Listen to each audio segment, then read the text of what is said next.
Salut la team Rue des joueurs. Nous nous retrouvons pour la vidéo du mercredi. Alors, comme on l'a dit avec Sylvain, lundi, vous aurez des vidéos 3 fois par semaine, le lundi, le mercredi, le vendredi. Normalement, pour le moment, je vais rester sur un format solo et de temps en temps, je pense que Sylvain, et surtout après la Coupe du Monde, laissons-lui le temps de respirer, viendra m'épauler pour les lives hebdo. Pour le moment, donc, je suis tout seul. Et je vais pas vous cacher que je vais pas perdre beaucoup de temps aujourd'hui parce qu'on a 12 matchs à décortiquer ensemble et ça va aller très très vite. Pour commencer, petit préambule, on va commencer avec Unibet, notre bookmaker, le bookmaker sur lequel on va partir aujourd'hui, le bonus de 150 euros. Et si vous perdez, vous récupérez 200 euros en free bet, ce qui est plutôt avantageux et pas mal. Je ne sais pas si vous l'avez vu également, les amis, sur la partie rédac. Depuis le début de la semaine, on a un nouveau partenariat avec Sorare. Sorare, qui est un jeu en ligne d'achat, de revente de cartes numériques. C'est bien sympa et de base ils avaient commencé sur le foot, ils avaient basculé sur la MLB et là maintenant ils sont sur la NBA. Vous avez une petite offre comme vous pouvez le voir en bas dans le lien en passant par notre lien. Alors comme je vous l'ai dit, 12 matchs ça va aller vite. C'est la reprise pour toutes les équipes NBA. Hier en tout cas on a eu une première vraiment pas mal entre un match entre Boston et Philly qui a tourné à l'avantage des Celtics et un autre en fin de soirée entre Golden State et les Lakers. Les Warriors ont bien entendu écrasé les Lakers de LeBron à la maison, un match sens unique, il n'y a pas eu débat là-dessus. Première affiche de cette carte à 12 matchs, Détroit contre Orlando. Bon, là vous allez me dire, c'est clair qu'on commence pas avec le top du top. Bon, je voulais prendre dans l'ordre les matchs, bien entendu. Il faut passer par là. Détroit-Orlando, il y a des fans de Détroit et d'Orlando. Deux équipes qui sont à la ramasse globalement à l'Est depuis des années, non, parce qu'il y a 3 ans, Détroit et Orlando, ça jouait les playoffs. Détroit avec Griffin, Reggie Jackson, Andre Drummond, Orlando avec Vucevic, Fournier et Gordon. Il n'y a plus personne maintenant des deux côtés. C'est axé sur la reconstruction. Et quand c'est axé sur la reconstruction, généralement quand deux équipes s'affrontent, j'ai tendance à dire que l'équipe qui joue à la maison a tendance à avoir ce petit supplément d'âme devant les fans pour prendre le dessus sur l'autre. Deuxième affiche de la soirée, on reste dans la conférence Est. Direction Indianapolis. Les Pacers reçoivent les Wizards de Washington. 2-13 pour les Pacers, 1,79 pour les Wizards. J'ai tendance à vous dire que Washington m'apporte quand même plus de garanties, globalement. Bien entendu, le projet, on va dire qu'il est viable, mais en tout cas, il est bien plus intéressant qu'Indiana. Indiana a tout perdu. Sabonis n'est plus là, Brogdon n'est plus là. Il n'y a plus TJ Warren non plus, qui est parti chez les Nets de Brooklyn du côté de Washington. On a solidifié, on a prolongé Bradley Beal, on a toujours des mecs comme Hachimura, Kyle Kuzma. Ça va pas jouer forcément le top 6, mais ça peut jouer entre 10 et 7. Les spots pour les play-in, bien entendu, les Wizards normalement seraient au rendez-vous. Avantage Washington, 1,79, la cote est belle. On reste à l'Est, direction la Géorgie, Atlanta qui reçoit Houston pour une très petite cote en faveur des Hawks, c'est logique, c'est bien entendu. Houston, c'est un peu comme Detroit et Orlando, c'est en pleine reconstruction, beaucoup de jeunes, Porter Junior, Jalen Green, ils ont perdu Chris Wood. Voilà, c'est clairement axé sur la reconstruction, sur l'avenir, et pourquoi pas croiser les doigts pour récupérer Victor Wembanyama. Je pense que du côté de Houston, en tout cas, ils y pensent fortement.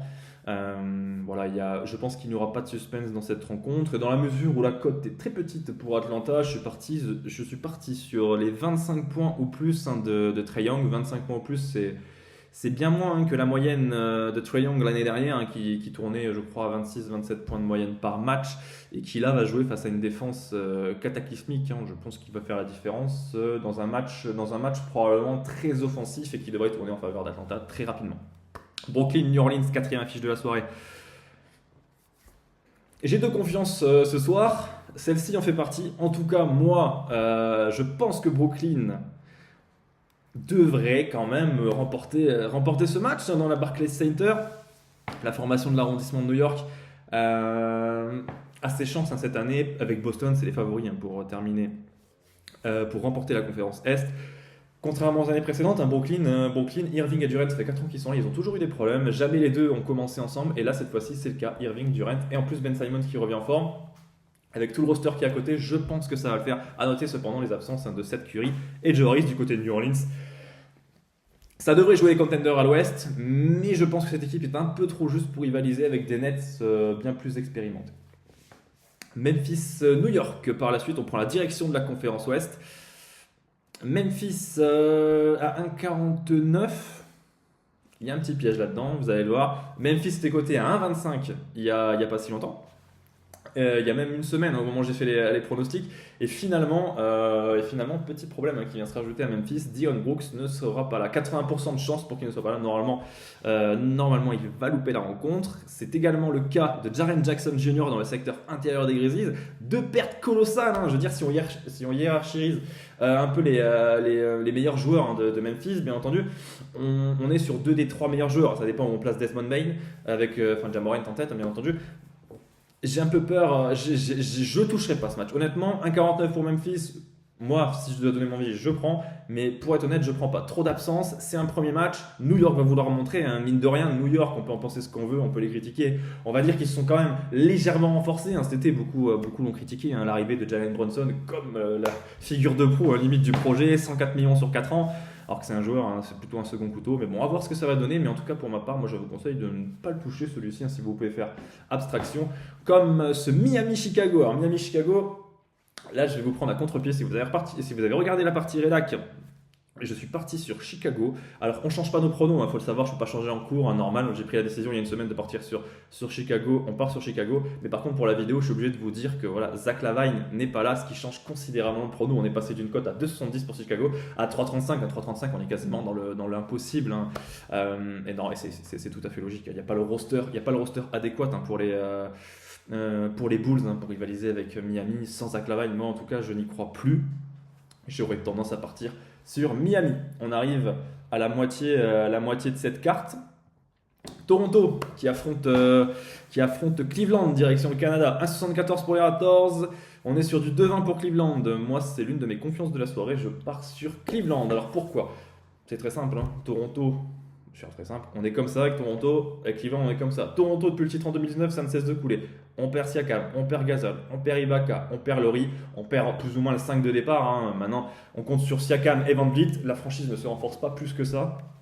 Et moi, si je devais prendre le pari, je ne les vois pas dans le top 8. Personnellement, on verra en fin de saison. Et de l'autre côté, Cleveland, c'est comme ça. On l'a vu l'année dernière. Evan Mobley qui écrase tout sur son passage.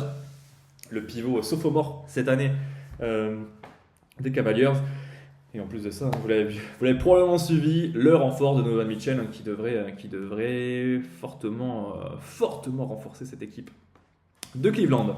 Donc 2,19 pour Cleveland, l'une de mes confiances de la soirée. Il nous reste 5 matchs à décortiquer. Maintenant, nous allons prendre la direction de la conférence Ouest et plus précisément la direction de la Target Center de Minnesota où les Wolves reçoivent le Thunder. 1,17 pour les Wolves, 5,70 pour les visiteurs. Bon, pareil, moi je ne veux pas vous conseiller de partir sur une vieille cote à 1,17 où Minnesota devrait faire le job, mais au contraire, d'insister sur le fait que Karl Anthony Towns et OKC, je veux dire, Karl Anthony Towns est un très bon pivot, il marque souvent des points, c'est du 27 points de moyenne par match l'an dernier. Là, le pic a seulement 20 points au plus, il est quand même à 1,43. Je trouve que j'aime pas dire ça parce que dans les pronos on n'est jamais certain, mais là c'est quand même plus ou moins cadeau. Je trouve de la part des bookmakers, d'autant plus quand on voit l'adversité en face. Il n'y a rien dans la raquette, c'est une équipe en reconstruction. Les forces en tout cas de cette équipe ne sont pas dans la raquette, mais plus au niveau de la main avec Shai Gilgeous-Alexander. On a également Josh Giddey. Donc à voir ce que va donner cette équipe. Pour ma part, moi j'ai un peu de mal à croire au réveil du Thunder. Donc Karl Anthony Towns à 1,42 si vous m'avez bien suivi, si j'ai été assez clair surtout. Le match suivant en direction le Texas San Antonio reçoit Charlotte. Alors là c'est un match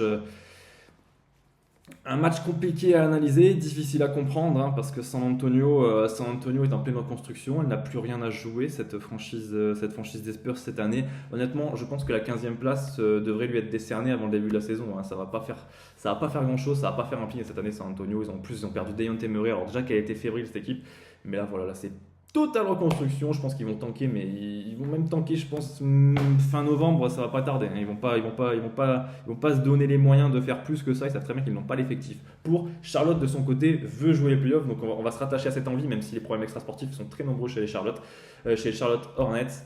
Le départ de coach Borrego remplacé par Steve Clifford, Miles Bridges qui n'est pas là pour des raisons extrasportives, il ratera le début de saison, et LaMelo Ball qui est blessé.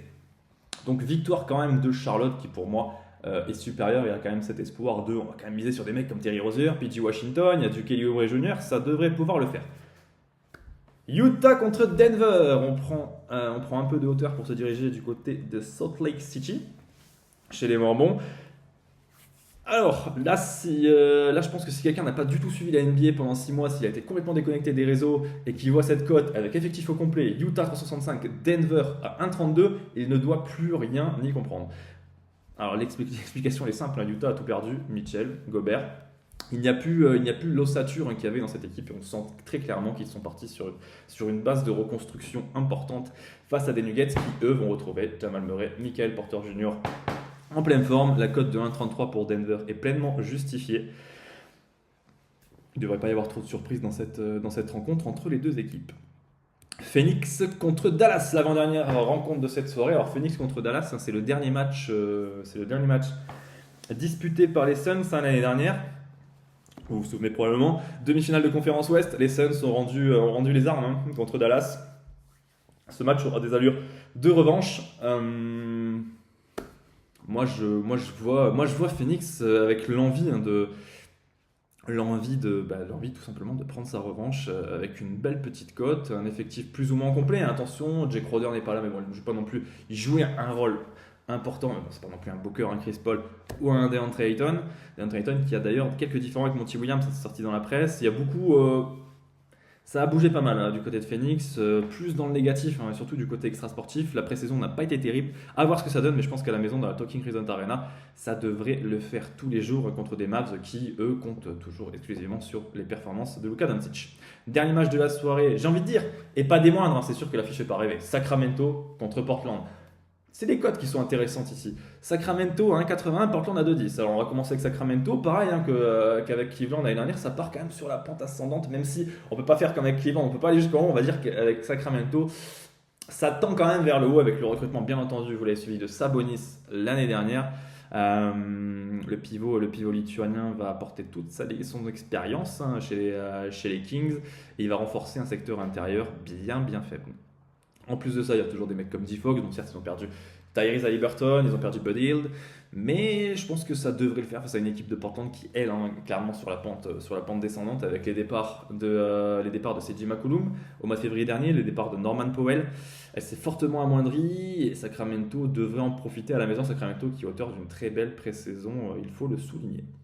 J'en ai terminé, on a parlé des 12 matchs, on a fait toutes les affiches.